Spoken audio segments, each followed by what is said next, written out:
Hey everybody, really excited to speak with Garrett today, who just broke into DBT Labs in tech sales. You got an awesome background. I'm excited to get into it and maybe set the stage for everyone as to what you were doing before you even started looking at tech sales in the first place. Sweet, yeah. So a little bit background from me. So initially started out studying computer science, originally from Washington. Landed an internship at Amazon as like a software engineer intern, which turned into like a full-time job offer. So graduated and then ended up, actually working as a software engineer. Did that for a bit. Kind of ended up getting like a bit burnt out from the profession itself. So ended up kind of taking a sabbatical or like a few years off. So moved me and my family to Hawaii.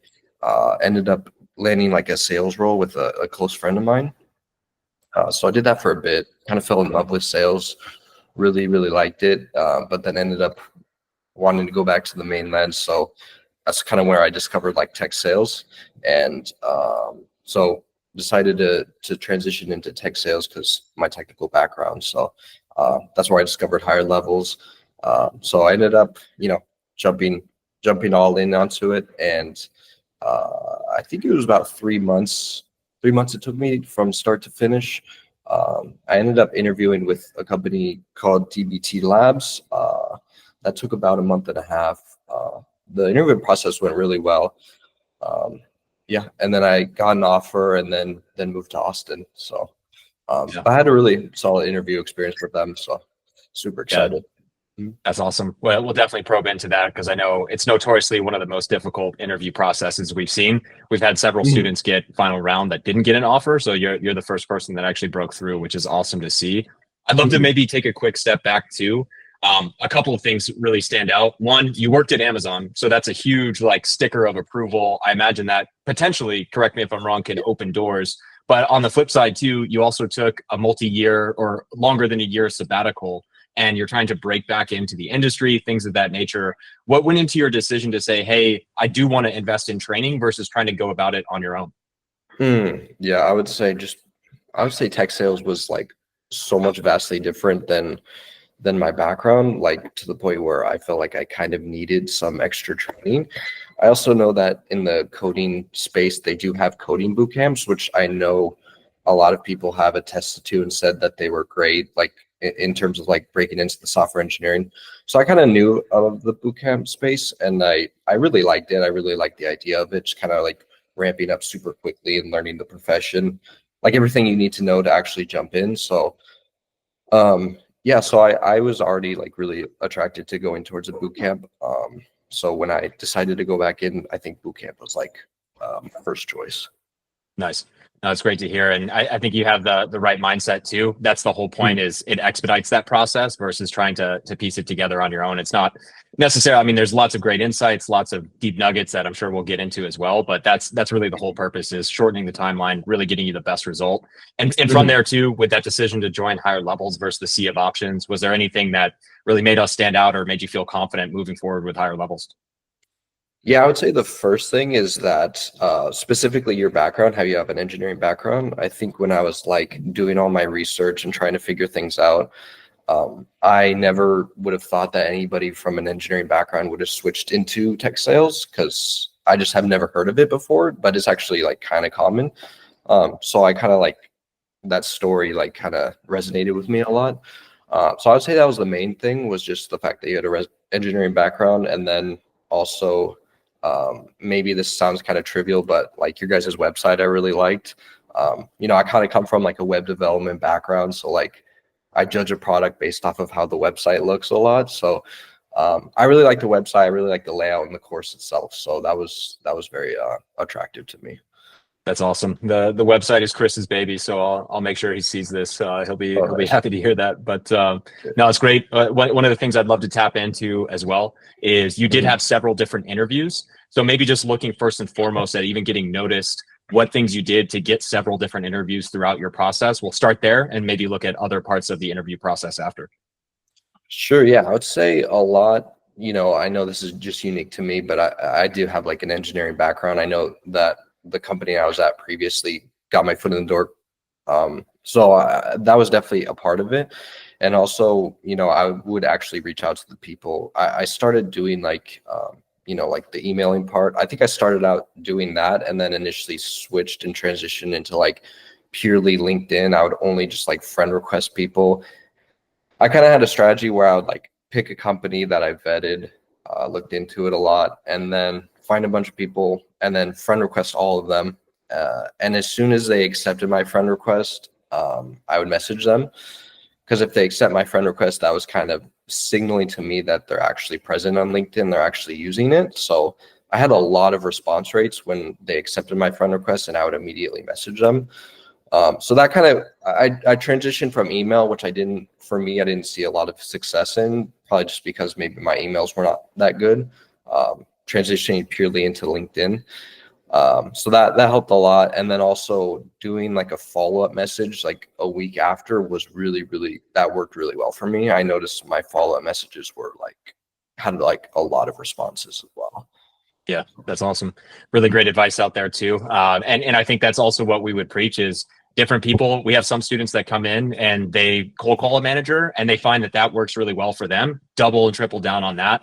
For you to find that success on LinkedIn, yeah, just double and triple down on that. Really great advice and way to experiment there. I'd be curious too, maybe before we get to the ins and outs of maybe more difficult interview rounds like presentations, mock cold calls, all of that. Did you get any resistance for having, a year plus sabbatical or anything? I'm just curious because we do have people that feel like that is a major roadblock if that, fits them. Yeah, for me, yeah, it was something I had to battle a lot in the interviews because that was brought up very frequently. I would say, yeah, the year off was like very.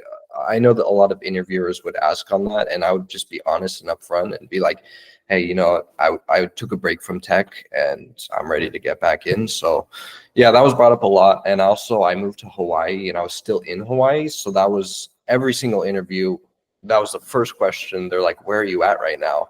And I'm like, I'm in Hawaii, but I'm going to move to Austin like in a month or two. I'm just waiting for like an offer letter so I can actually move there because I have a wife and children and we don't want to move to the city without a job. So that was their first question is like, where are you at?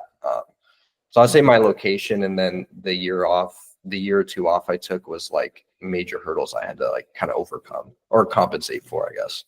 Yeah, for sure. And it sounds like kind of just being transparent about that and honest with them of the situation was the best path. Correct me if I'm wrong. I'm just curious if you found any ways to address that you think, particularly resonated. I would say they did ask me. I would say, I was doing computer science and coding for like 5 years and I did kind of hit a burnout, I guess you could say, which I think a lot of people could kind of resonate with. And then I ended up taking a year off and my wife was also pregnant, so I wanted to focus on my family as well. So I usually kind of had an answer like that and most of them were willing to accept it. So yeah, I would say that was probably the best that I could come up with. Yeah, no, great advice. And I think, again, it's one of those things that I feel like, yeah, you have to address it, but it's like as big of a deal as you want to make it. And to your point, especially with your track record of, hey, you have worked in industry, you have spent a lot of time doing something, and it makes sense that maybe you wanted to take a year off to refocus. So great stuff. I'd be curious, like I mentioned, DBT Labs, one of the toughest places we've seen in terms of interview process, whether it's other companies you got late stage interviews with. Is there any advice you'd give to someone who maybe has that technical background and or hasn't been in a sales environment before? If there's anything you did with like cold call or presentations that really helped out and you wish you knew going into it, would love that advice. Yeah, I would say, yeah, well, I'm originally coming from like software engineering interviews, which are like completely different. They're very like technical in nature. So when I started this, I had to learn quite a lot. I failed a lot of interviews just because it's so vastly different. So I'd say like I had to learn all the basics of interviewing in sales, which was like its own skill set. I basically had like 2 batches of interviews essentially. Like the first batch were companies that were like, not so good, like a lot of like no-name startups. It was all I could like kind of get. And that was like really good practice for me though, because I ended up, well, one of them was MongoDB. So they weren't all like no-name companies.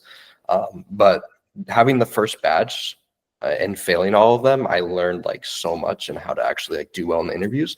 So when I got the second batch, I had like much better companies I was interviewing with.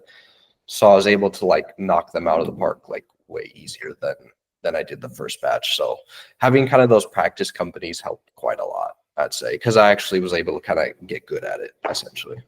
Yeah, amazing advice, and something I think so many people overlook and or don't want to experience. They want to just take like a quick tip from your advice in this video or other videos they see online and think they can nail it the first time. And yeah, we definitely hope that's the case. But to your point, getting some of those repetitions in, maybe when you first start applying, having a list of companies that you're not as crazy about. So by the time you get to your tier one types of companies, you crush it. Yeah. Incredible advice. I guess maybe looking back on the whole process and kind of in closing, any other advice you give to your younger self, someone in a similar situation outside looking in? Would love to end on that.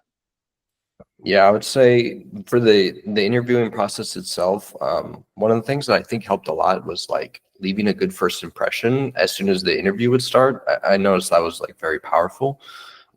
So like when you start the interview, like actually just like having small talk with them, just being nice and smiling, and that helped a lot because I remember I saw a LinkedIn post that was like, oh, the first 5 seconds, the interviewer knows if they want to hire you or not, just based off the impression you're giving them. So that was something that I focused on a lot, was like, as soon as the interview would start, like try to actually have them like me. And then asking good questions. I would say ask a lot of questions about the product itself and like the SDR role. That's obviously very important. And then obviously being able to close very well. I usually did most of the interviewing. I would ask them like, hey, what are the next steps for the interview process? What is the timeline looking like for that? Near the end of the interview, the entire process, I kind of switch it to, okay, did you guys have any like questions or concerns that were not addressed?